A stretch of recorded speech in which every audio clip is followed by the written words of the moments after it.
તમે જે કમિંગ સૂનની જે સ્ટેટસનો ડેમો જોયો છે એ વિડીયો બનાવવા માટે એક પ્રોજેક્ટ લેવાનો છે અને રોજ ફૂલ પ્રોજેક્ટ માટે મિત્રો નાની રિક્વેસ્ટ છે ચેનલને સબસ્ક્રાઇબ જરૂરથી કરી ચેનલ સાથે જોડાઈ દેજો. આપણે રોજ ફૂલ પ્રોજેક્ટની અંદર સાવ સિમ્પલથી વિડીયો બનાવતા શીખીએ છીએ.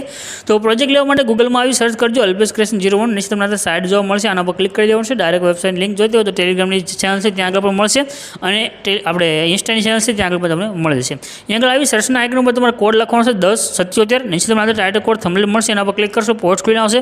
પોસ્ટમાં ઉપરની તરફ કરી નીચે આવશો તમને એક લખેલું જોવા મળશે ફૂલ પ્રોજેક્ટ, એના પર તમે ક્લિક કરશો તો આ રીતનો પ્રોજેક્ટ તમારી પાસે એડ થઈને આવે છે. રેડી, પ્રોજેક્ટની ઉપરની તરફ કરી તમારે નીચે જવાનું છે. અહીંયા આગળ કમિંગ સૂન લખેલું આવ્યું છે, ત્યાં તમારે કાંઈ પણ ચેન્જ કરવાની જરૂર નથી. અહીંયા આગળ તારીખ લખેલી આવશે 4 તારીખ છે, તો આ લાઇન છે એના પર ક્લિક કરી એડિટ ટેક્સ્ટમાં તમારે જવાનું છે. અહીંયા આગળ તમારે જે પણ જન્મ તારીખ આવતી હોય, જે ડેટ ઓફ બર્થ આવતી હોય, બર્થડેનો વિડીયો બનાવી છે તેની તે તારીખ તમારે આગળ લખવાની રહેશે. તો આપણે અહીંયા 11 લઈ લઈએ છીએ, જે આગળ 11 લખાઈને આવી છે. રેડી, ત્યાર પછી આગળ જવાનું છે. આગળ આવશો એટલે તમને અહીંયા આગળ છે જો મેં લખ્યું દેખાડ્યું છે એના પર ક્લિક કરી તમારે એડિટ ટેક્સ્ટમાં જવાનું છે.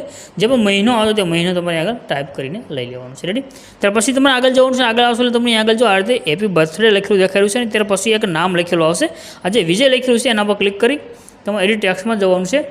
એટલે ટેક્સ્ટમાં આવશો તો તમારે આગળ જેનો બર્થડેનો વિડીયો બનાવી તેનું નામ લખીને તમારું નામ લખાઈને આવે છે. ત્યાર પછી આગળ આવશે તમને આગળ ઇમેજ દેખાય છે, બસ એ ફોટાને સેન્ડ કરવાનું છે.